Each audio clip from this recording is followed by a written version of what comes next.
estou falando aqui de um programa de transformação concreta do Brasil.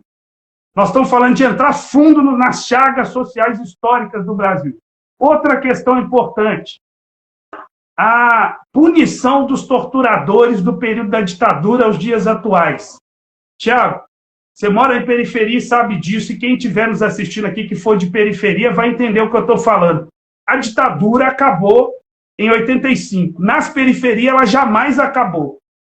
Isso a gente chama de estado de exceção. O policial chega e senta o pé na porta do seu barraco e entra sem mandato judicial. Isso é uma ditadura, isso acontece em todas as periferias desse Brasil. Todas.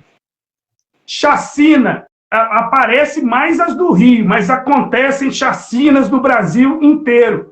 Irmãos e irmãs negros, em maioria, são pobres, muitos pobres. Agora, em maioria, negros e negras, igual aqui, ó, aqui, são massacrados todos os dias nas periferias. E o que isso tem a ver com isso que eu falei de punição a torturador? Que nós tivemos uma ditadura militar no Brasil de 64, de 1964 a 85.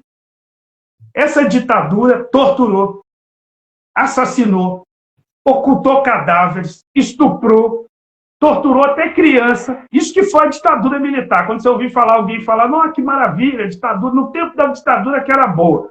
Então, é importante voltar lá na história. A corrupção foi a níveis, porque você não tinha nem imprensa para falar contra, a corrupção foi em níveis, assim, estratosféricos.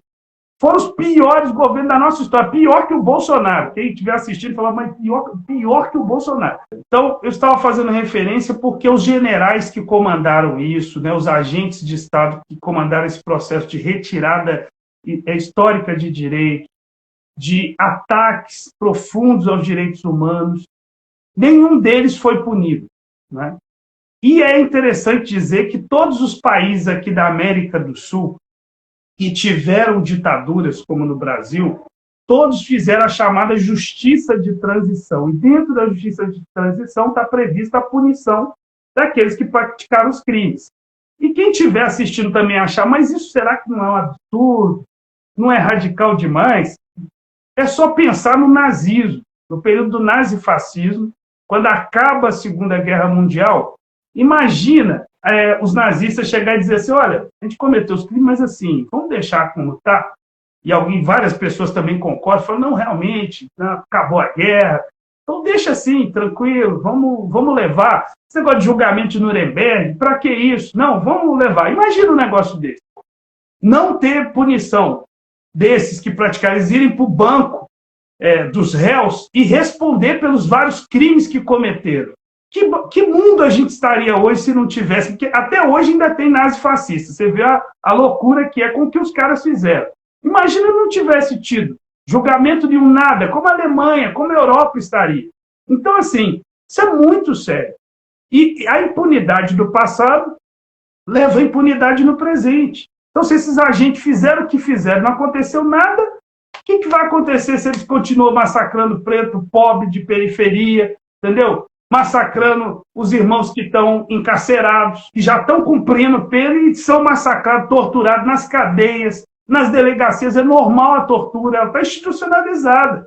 Então, isso vai ter impacto no sistema de justiça, vai ter impacto em toda uma construção. E lembrando que nós estamos num Brasil que teve quase 400 anos de escravidão, que as técnicas de tortura, que a criação das polícias militares, criação do próprio exército, né, das forças armadas, foi muito no sentido da repressão sobre os pobres, sobre os negros. Então, a impunidade, a total falta de revisão da nossa própria história leva a essa situação que nós estamos hoje vivendo. Então, é impossível. E aí, Tiago, por que é importante aquela pergunta que você fez também de aliança com a direita? Porque é impossível a gente ser coerente. Eu não posso falar assim, somos contra o genocídio da juventude negra, somos contra o racismo. E aí eu me alio à direita, que são os caras que votam os projetos de lei para aumentar o racismo no Brasil, votam os projetos de lei para aumentar a polícia, para aumentar o armamento das polícias militares e civil, para elas continuar fazendo os massacres nas periferias, matando a nossa juventude negra. Que coerência de uma esquerda é essa? Que eu me alio no processo. Quando tem um assassinato, igual teve do Moise, né, congolês que foi assassinado, ou tantos outros e outras irmãos e irmãs a própria Marielle e tal, são mortos, a gente vai lá e faz as manifestações, indigna, o movimento negro vai, denuncia o racismo, e está certo fazer isso. Aí chega no processo eleitoral, você alia o inimigo, ao capitão do mato e os setores do inimigo que vão justamente continuar nos massacrando e perpetuando o racismo. No Brasil, como é que pode isso? Então, esse programa que nós estamos falando aqui é um programa popular de enfrentamento às chagas históricas do Brasil.